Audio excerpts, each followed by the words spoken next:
মানে আমি রুমে ঢুকতেছিলাম, গেট খুলতেছি, এক পা রুমের ভিতরে মানে বারান্দার ভিতরে দিছি, আরেক পাটা বাইরে ছিল। পরে ওই সময় আমার চাইনা হেঁচড়াইয়া নিচে নামাইছি। পরে আমার হাতে বোতল ছিল, দুধের বোতল, এটা বাইরে পরে ছুটাইছি। অনেকটা কত করে হচ্ছে মাংস, দাঁতের আমি দেখি চাইয়া দাঁতের মেঝে বই রয়েছে মাংস, আর যেন পয়সা ফালাই দিছে, অনেকগুলো মাংস রক্ত করে রয়েছে।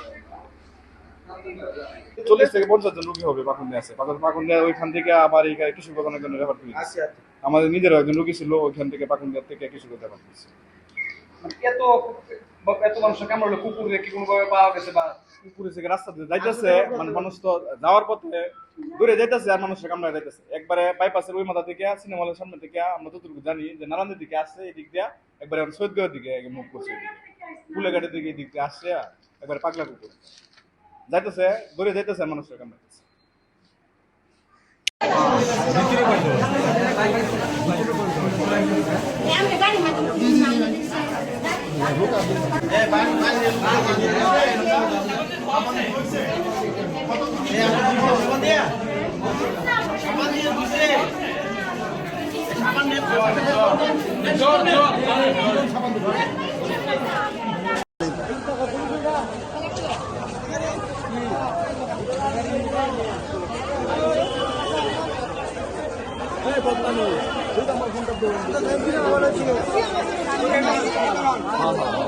আমি সিনজি লাগে আবল উত্তম হয়েছে